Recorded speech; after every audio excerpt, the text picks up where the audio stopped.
And hello everyone, my name is Wei Zhang. I'm an assistant professor in computer science and a core member for the genomics and bioinformatics cluster at the University of Central Florida. I'm one of the dkNET pilot program award recipients in 2020. Thank you, NIDDK dkNET program.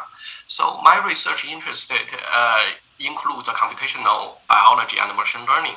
Instead of developing very sophisticated machine learning algorithms on disease phenotype prediction, my lab at UCF is more focused on improving the quality of the input genomics features for phenotype prediction. During the last decades, actually, there are thousands of computational methods have been developed for disease phenotype for disease outcome prediction using the next generation sequencing data. All the methods have their own advantages and disadvantages over each other, and the results could be data specific. However, the quality of the input biological features is ignored in most of these studies. So that is why actually our lab focus more on the quality of the input genomic features. So in this dkNET pilot, we are trying to improve the genomic features based on the omics data provided by the TIDY study to improve the type 1 diabetes outcome.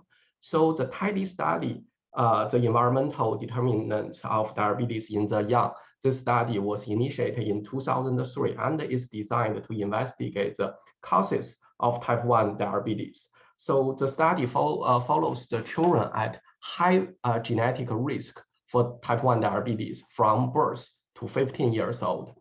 So here, people now actually think that the genetic markers plays an important role in determining the risk factors for the diabetes.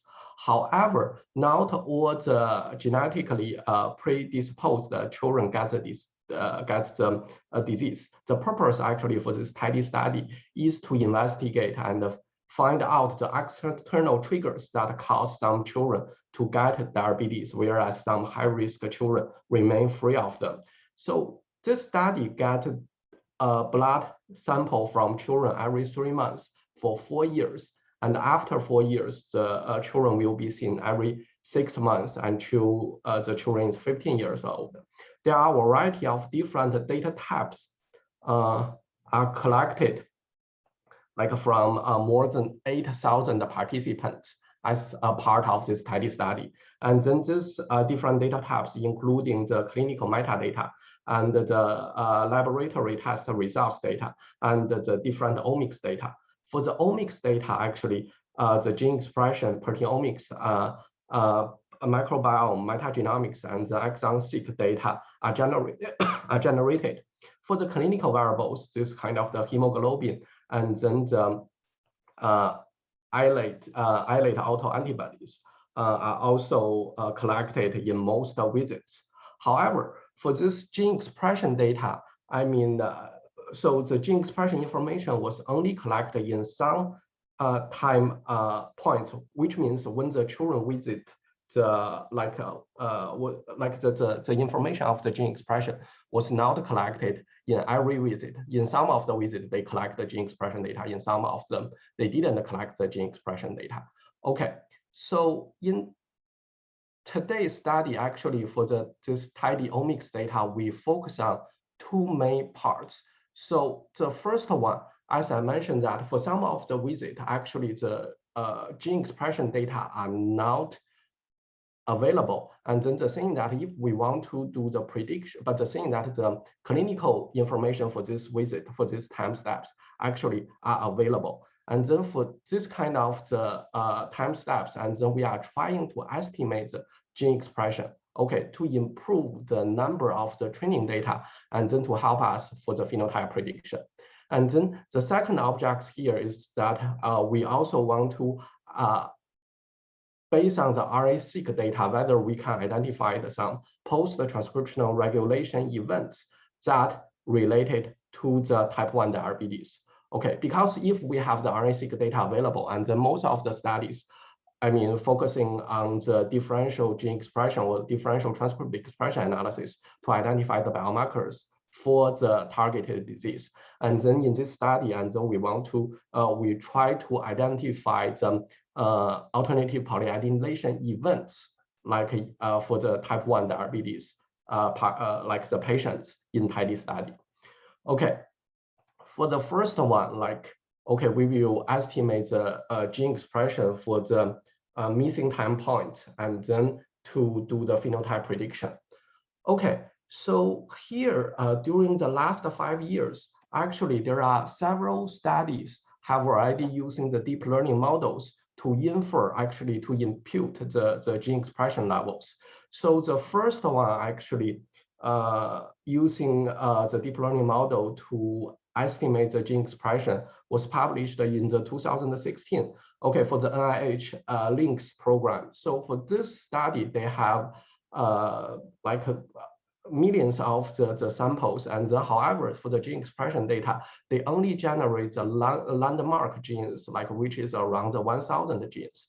And then they use this 1,000 genes as the training data, and then to estimate the other 20,000 genes for these samples.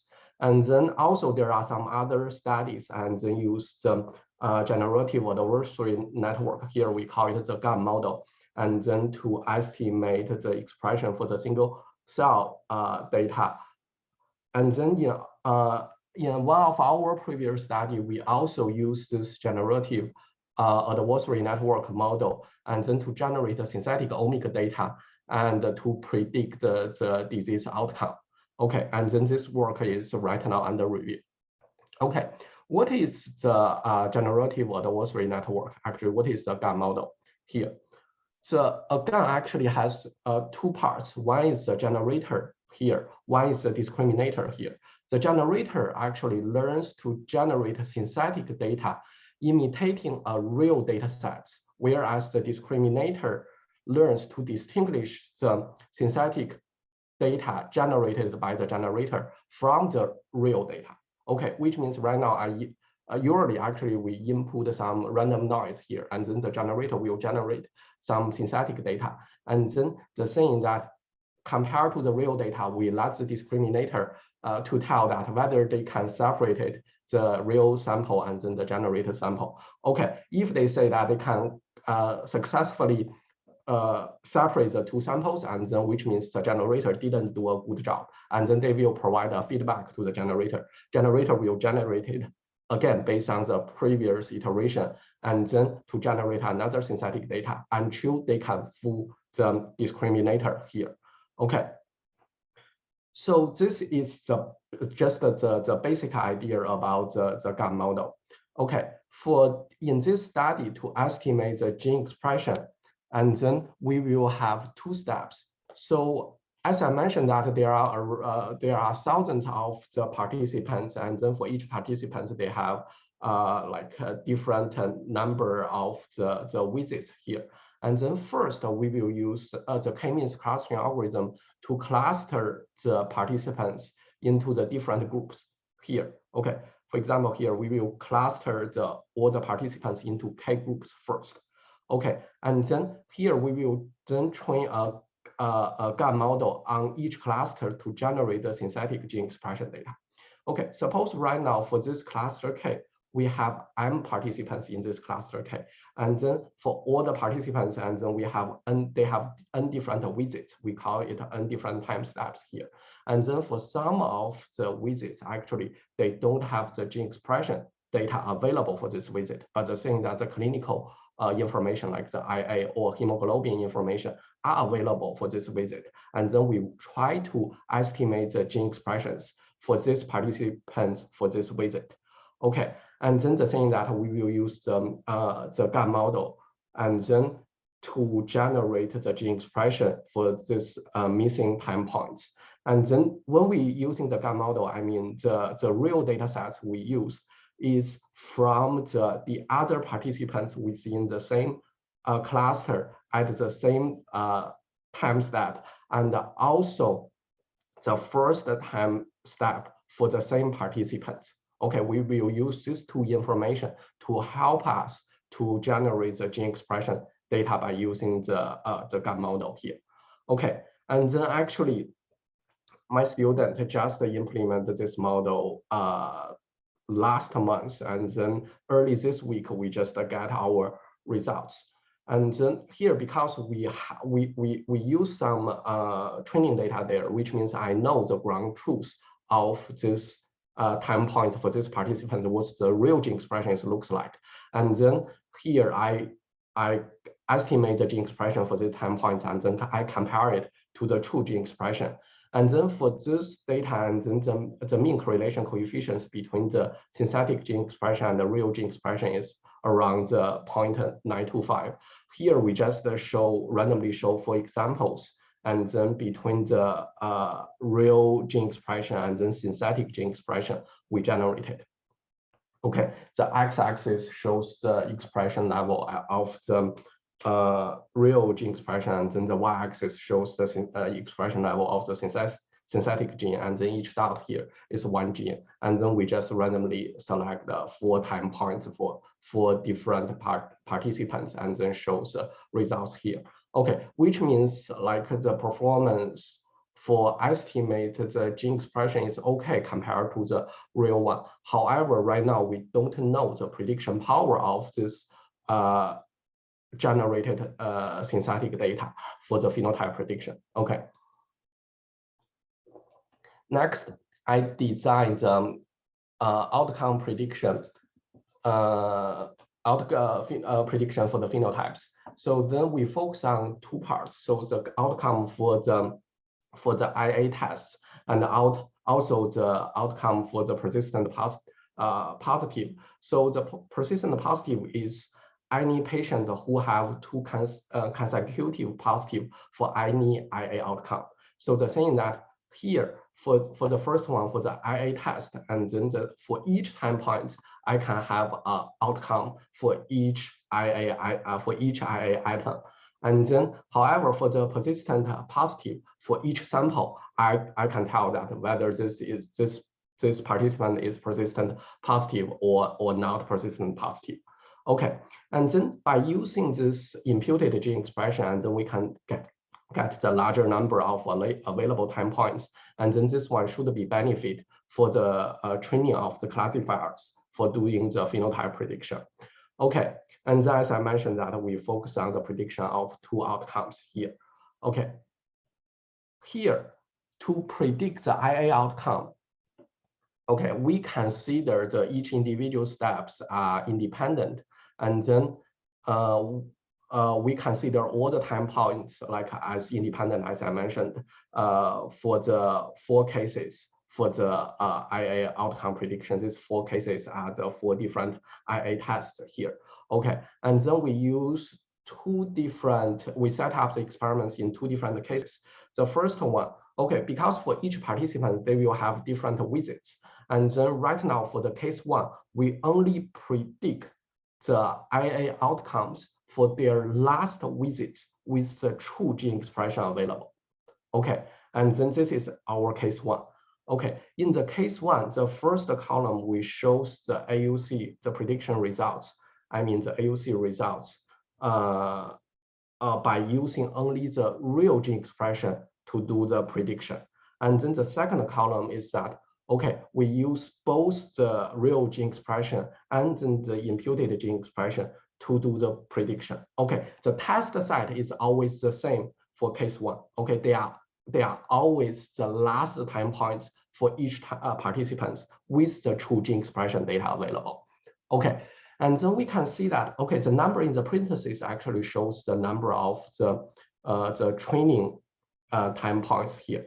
And then we can see that for the first 3 cases, actually in most of cases, they have enough number of the training points.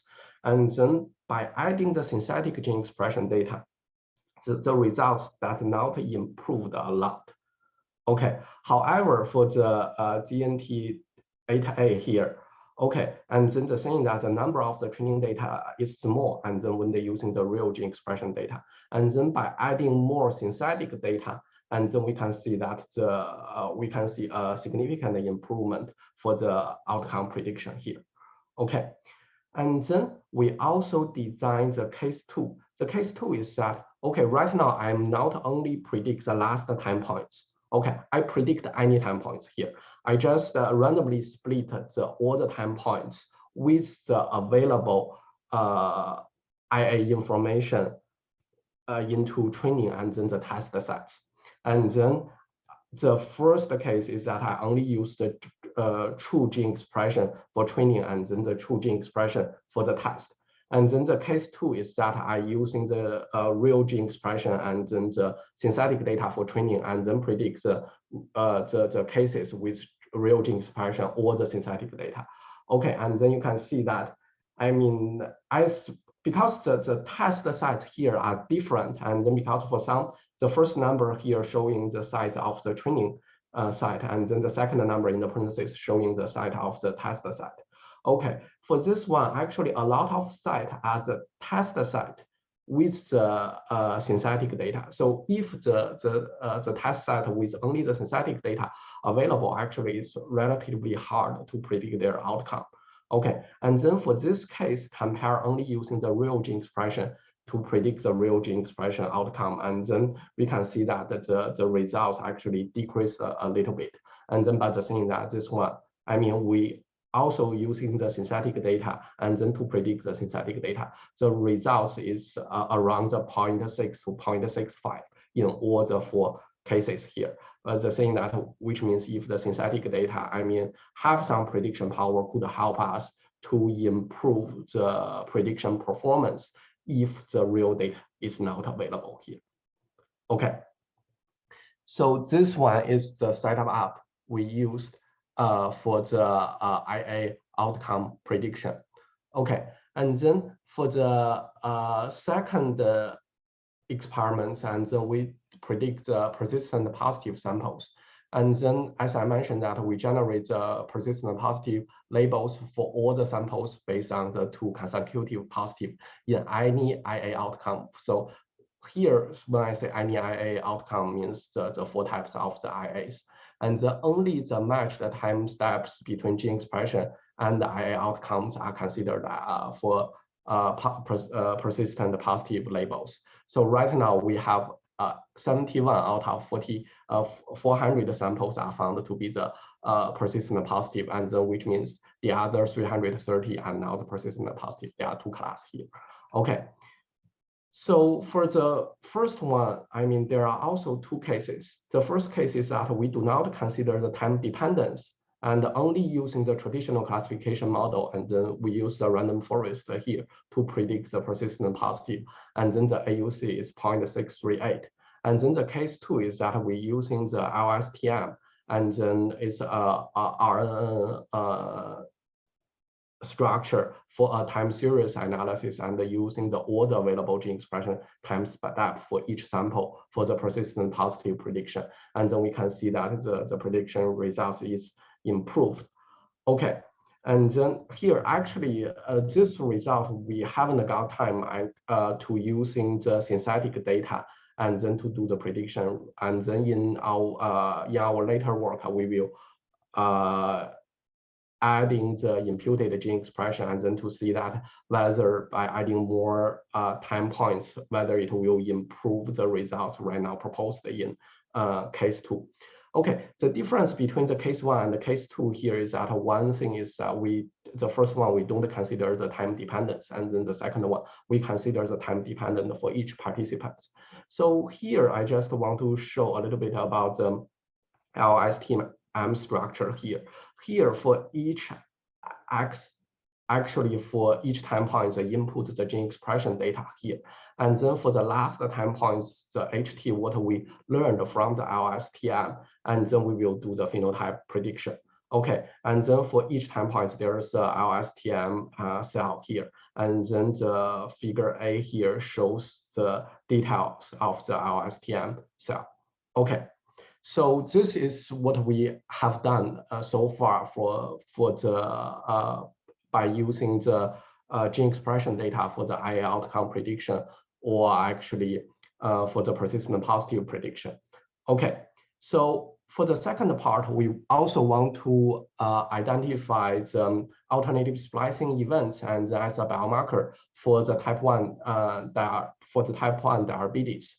Okay, so here there are 2 types of the alternative polyadenylation. The first one is 3' UTR alternative polyadenylation. The second one is coding region, the CRAPA, coding region alternative polyadenylation. Here I draw example about how to separate the UTR-APA and then the CRAPA. So the UTR-APA will happen in the last UTRs here, and then the UTR-APA won't change the protein products. But the thing that since the 3' UTR-APA provides the binding platform for the microRNA and the motifs, so it potentially regulates. So if the UTR-APA happens, it potentially regulates the stability, cellular localization, and the translational efficiency of the target RNAs. Okay, and then here for the CRAPA, they have the polyadenylation signals in the intron regions, which means they will have skipped several last coding exons and then have the truncated mRNAs here. And then for this one, they will translate it into the different proteins here.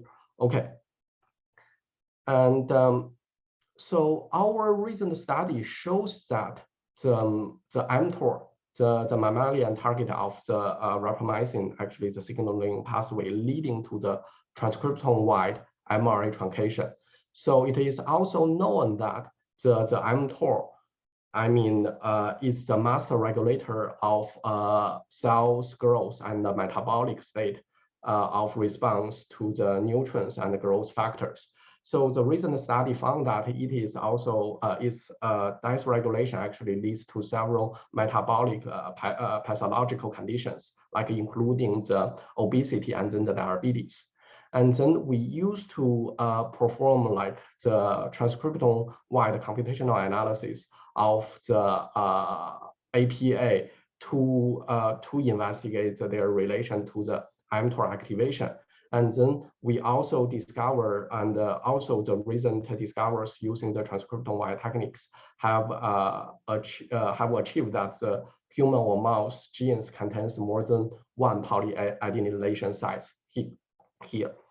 Okay, and then in this study and as a preliminary data analysis, since actually we haven't got the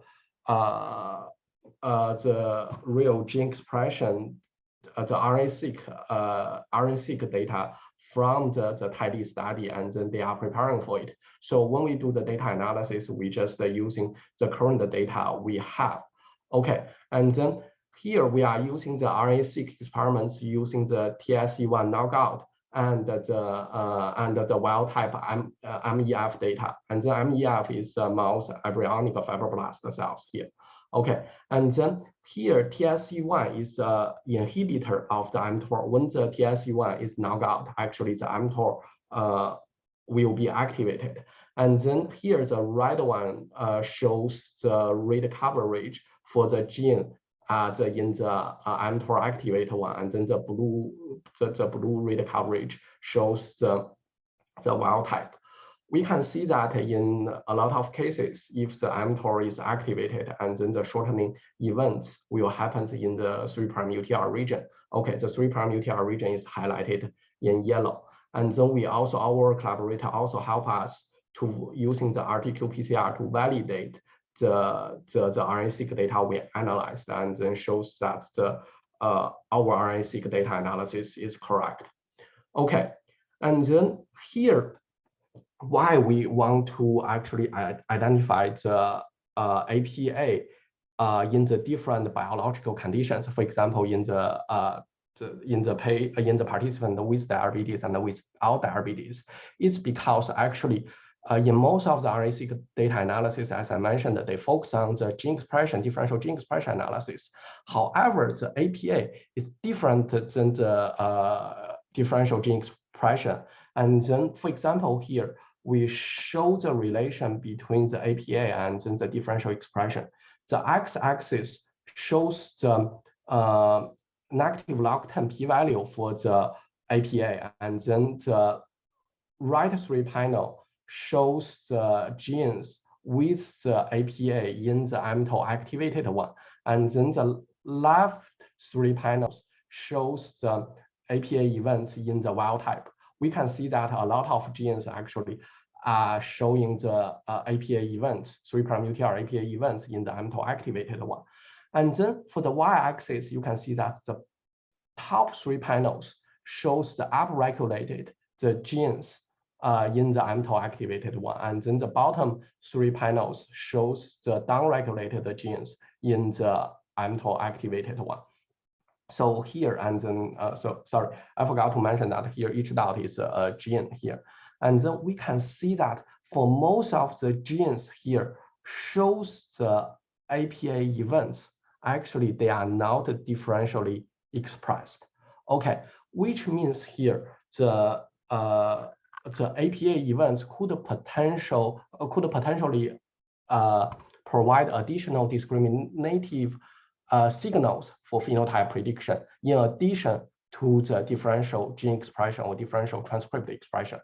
Okay, so we also do the enrichment analysis on the pathways and then of the UTR APA genes, and the many pathways actually are metabolism and the cancer-related pathways here. Interestingly, and the most of these pathways linked to the mTOR activation do not overlap with the enriched cellular pathway targeted by the differential expression in the mTOR activated transcriptome. Okay, and then we also do the large-scale proteomics data, and then shows that when the mTOR is activated, when the 3' UTR APA happens, actually their protein products, I mean the amount of the protein products are increased. Okay, here, and then we shows that the protein expression are increased when the shortening happens, though their MR expression shows the same. Okay, so which means the 3' UTR shortening, I mean here is showing the increase of the protein production, and then we also can conclude from this analysis the 3' UTR shortening is the downstream of the target of the mTOR. Okay, besides the 3' UTR APA analysis, we also analyze the CR APA, which means that we have identify the APA events in the coding region. Okay, and then here we also use the mTOR activated and the wild type MEF as an example here. And then this two actually shows the RNA-seq rate coverage, and then the top one actually shows the PAS-seq, somebody called the 3' and seq peaks here. Or the PAS-seq is another type of the RNA-seq. All the rates have the poly A tails. If you align it to the reference genome, you know that exactly where is the cleavage site. Okay, and then in this one, we can see that actually there are a lot of transcripts there are a lot of genes. I mean, the truncated mRNA actually shows the significant different expression levels, but the long transcript didn't show any difference here. Okay, and then you can see this case in the mTOR activated one, the red one, and then they have like the truncated messenger RNA expressed much more than the wild type here. Okay, and then by doing this analysis, actually our pipeline can also identify the novel truncated messenger RNA. So which means this truncated messenger RNA does not need to be annotated, and then based on the PS signals, we can identify them. And then here our collaborator doing the large scale mass spectrum based on the peptide sequence we generated, and then they detect the novel proteins based on this data analysis. Okay, besides this, we also do the CRAPA actually in the TCGA dataset, the cancer dataset. And then we show that here for this one, these are two genes here. So the y-axis shows the expression levels of the truncated messenger RNA, which denoted by red, and then the full-length messenger RNA in the same gene denoted by the blue here. We see that for the tumor and then the matched normal tissues in the breast cancer, and then the full-length mRNA, actually the expressions didn't change between tumor and then the matched normal tissues. And then for the truncated messenger RNA, actually the expression increased a lot in the tumor samples. Okay, the same for these two genes, we also identified it in the lung cancer. And actually we did a comprehensive analysis for 11 different cancer types, and then we find these patterns here. Okay, why do I want to, why actually I talk a lot about this one in the TCGA data sets? Because here, both cancer and diabetes are the metabolic disease. So the current data analysis on the diabetes with RNA-seq data are mostly focusing on the differential gene expression, which limits to a comprehensive understanding of the transcriptome with the diabetes. And then the findings of the mTOR in the post-transcriptional regulation by our lab suggests that the function of the functional transcriptomics in diabetes have more layers of complexity than we knew. Then like identify this kind of the APA events in diabetes patients can potentially provide better understanding of the diabetes. And also the understanding of this APA events in the diabetes also could have the clinical values. So based on this one, actually we plan to identify both the 3' UTR APA and the CR APA events between the 120 nested case control samples in the TIDY study with the RNA-seq data. So the TIDY study will make the data available to me here. And then the thing that our group have the pipelines and then to identify the APA events by ourselves. This is one of the examples, the APA scan, and then we can identify the APA, the 3' UTR APA, and then the generated high resolution plots to show the APA events. And then, okay, after we identify the 3' UTR APA and then the CR APA, as I just showed you that the 3' UTR APA actually provides additional predictive power compared to the differential gene expression. And then that patterns was also observed by comparing the CR APA and then the differential gene expression. So for this analysis, and then later, and then I want to develop a deep learning based method to integrate the UTR APA, CR APA profiling, and the gene expression data to improve the type 1 diabetes outcome prediction here. Okay, which means right now we will, the model we have already designed, and then we will integrate both gene expression, UTR APA, and then the CR APA, and then to using a fusion network, and then to learn the relations between the different biological features there, and then to do a diabetes outcome prediction.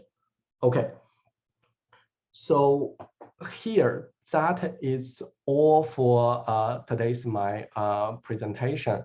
So I want to thank you, actually, my students, the Tanvir from our group, actually, who did the most data analysis for the first part for the IA and then the persistent positive prediction and then the gene expression estimation. And I also want to thank my collaborator, Dr. Yong from the University of Minnesota, who did the most wet lab experiments for the APA evaluation. And then I also want to thank Michael and Chris from the TIDY study who helped me to understand the data actually in the TIDY study, and then also the Rose from the DTK Central Repository who helped me a lot, and then to understand the structure of the TIDY data. Okay, I also want to thank the program officers from the NIDDK and then the dkNET team members, and also the funding support from the dkNET new investigator pilot program. Okay, any questions here? Hi, Dr. Zhang. It's very interesting research. I was wondering, between the time point, did you see great correlation between time point? How's the stability of the expression across time point for individuals? Yeah, that is a very good question. Actually, we have the different versions of this one to estimate the gene expression. Okay, this figure I showed that is the version actually we only consider the first time point for each participant to help us to estimate the gene expression. And then actually this one is not working as good as the one we are using the closest time points with the true gene expression available to estimate the gene expression, which means the closer the gene expression, I mean, different time points, the correlation is higher. We did observe that one because it helped us to improve the correlation between the estimated the gene expression and then the true gene expression. Okay. So did I answer your question, Dr. Xu? Yes. So you don't have a lot of data that with 4 time points. So actually, the missing time points is should be more than the one half the time points. Yeah, half the true gene expression. Yeah, that's right. That's why we want to do the estimate of the gene expression first, and then to improve the quality of the overall data set, and then to do the phenotype prediction. Yeah.